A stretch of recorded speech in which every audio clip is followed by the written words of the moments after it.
Alright, what up YouTube? It's the Night Saint here back with another video. And this video is just going to be about analyze yourself and your habits and really think about them.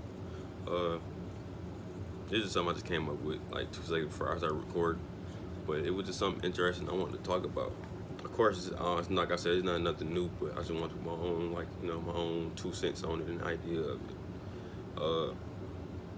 I think I talked about it in one of my last videos about how, like, in many ways, you still your younger versions of yourself to this current moment, right? And I think as you get older, it's like a backpack, right? It's like as you get older, all your previous years, like, put aside this backpack and you just housing this one age. Like, let's say I'm gonna be 50, but I'm have all my years before 50, you know. Of course, in my subconscious mind, but also, like, and that's just a metaphor for the backpack. And they still living simultaneously through me as a 50-year-old person, right? I think I was using an example of like Spider-Man, how I just love Spider-Man. I don't care how old I am. I will turn back into a 5-year-old and I love Spider-Man. I would never not love Spider-Man. I would never not like watching things to Spider-Man related. That's who I am. That's who I always was growing up. Like I said, I don't never think that will ever go away. Even in my dreams, I love swinging around like Spider-Man, especially whenever I can. Whenever I had them good ass dreams where I can be vivid and have some control over the dream. I love swinging around like Spider-Man. I got a couple of those dreams and it's just so fun. It's just so cool. Like why wouldn't you? If you're a Spider-Man fan, you would love to do that type of shit.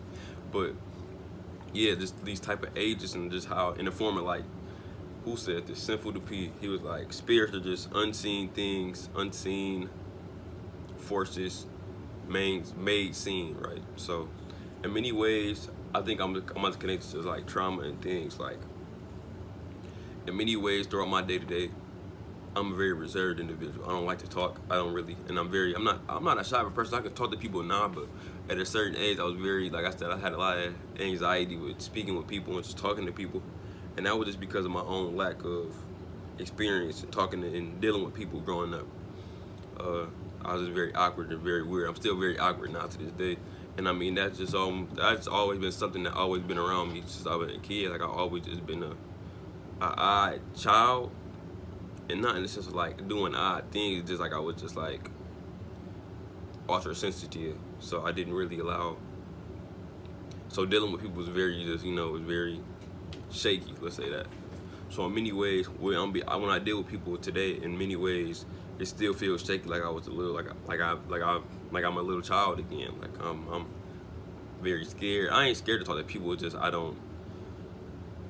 At times I have to conquer the idea of talking to people. It's not like women. It's just like it's men, it's women, it's old people, young people. Like I'm now getting out of this habit, and I'm starting to just be more free and just lackadaisical. Not lackadaisical, just be more laid back with people. I'm a laid back person, period. But when I'm dealing with people or just talking to the public, like at work, I'm very like reserved. Like I said, I help them out. I'm like I said, I'm a kind individual. I don't be making jokes like that. But like I said, I'm starting to be more charming and charismatic in that regard.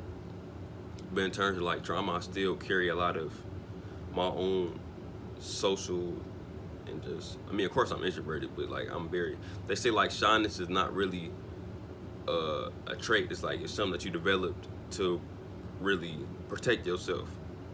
And I think that's one way that I think growing up with me, I know that's one way that I protected myself, was just staying reserved and staying to myself because of my, I guess, my unorthodox type of nature, and that's just how I was. I've always been like this.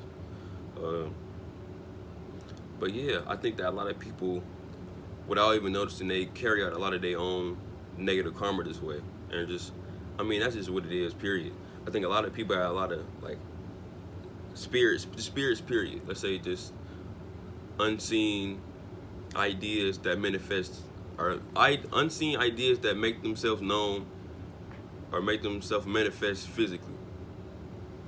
Like, for example, let me just be vulnerable. I think that a lot of people, let's say people that suffer a lot of like abuse growing up, they don't know that subconsciously, like, they are. I mean, of course, it's like I said, it really depends on the person in their mind. But a lot of people, they end up picking up the same abusive traits, and they start abusing the people around them. I think the idea of the abused becoming the abuser, like, and that's just how life goes. I think J. Cole said that bar for bar, but I mean, that's really how it is. I mean, that's another video too. I think J. Cole is like weird. I'm listening to J. Cole, I'm like, this nigga is snapping. He's snapping, talking crazy, but he's saying like some crazy shit though. And I'm like, I knew he had said this. I know, like I said, this old ass songs I listened to before, but I don't know. Since I've been on the spiritual shit even more, like I said, I guess I'm just noticing in this. And you know that it's like a saying, like when you read things over and over again, or when you listen to things over and over again, you start to find things in yourself. Like, who said that? Bob Proctor. I like this dude. Like I said, he was one of the first person that like pushed me into consciousness and just the idea of using more of your brain and just really wanting more for yourself.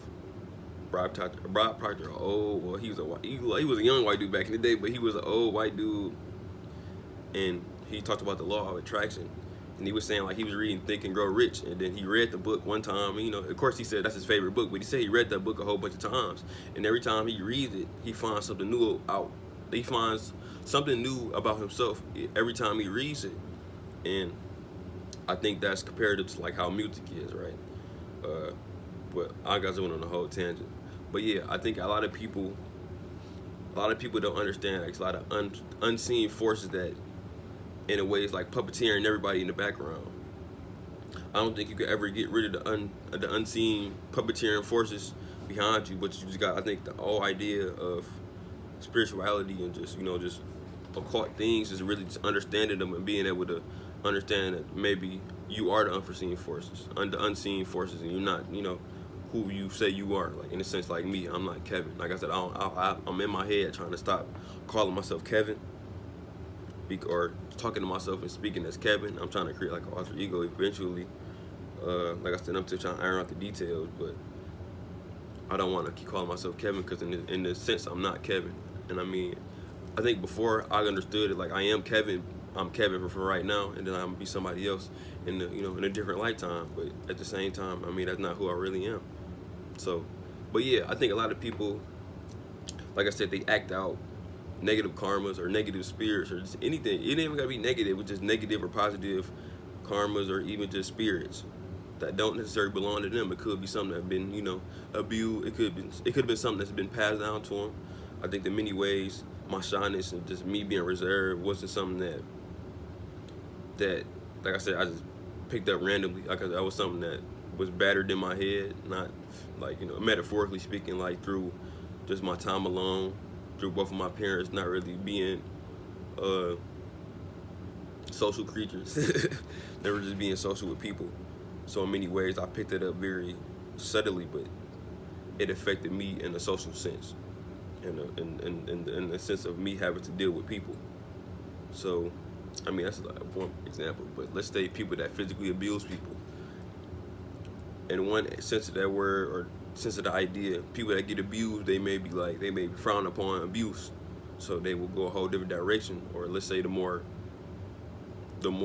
let's say common thing about abusers is that, like, let's say they start becoming abusive towards other people, or they may start, people that are always being abused, they start to abuse people without knowing that they're abusing. And I mean, it's very understandable. Like I said, I mean, until you look at your nose, you won't know that your nose is right there.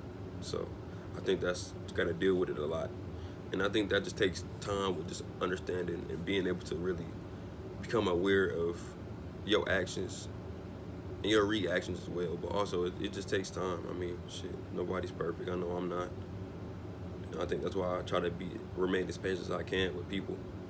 Because it's like I said, it's not an easy thing. It's not easy to do this. It's not easy to try to remain present and aware of your own actions and how you speak to people and what you put out, your energy output to the world, and how I'm maneuvering just through people and different personalities and stuff like that. It's not an easy thing to do, but I think if you want to ultimately conquer yourself, which is, I think that's a lot of people's goals. Like, I think that's my goal, is I want to conquer myself and I want to make myself an ally and stop, fighting myself so badly on certain things. And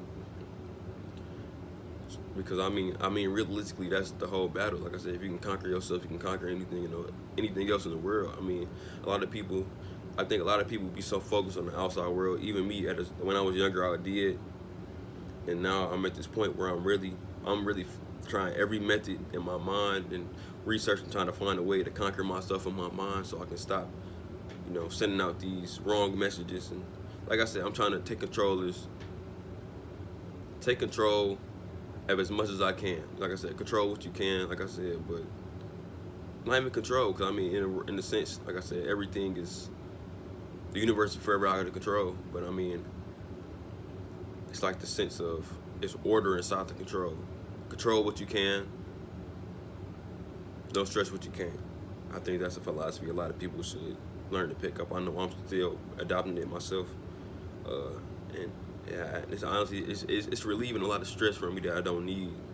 But yeah, if you like the video, like, comment, subscribe, and I will see y'all later. Thank you.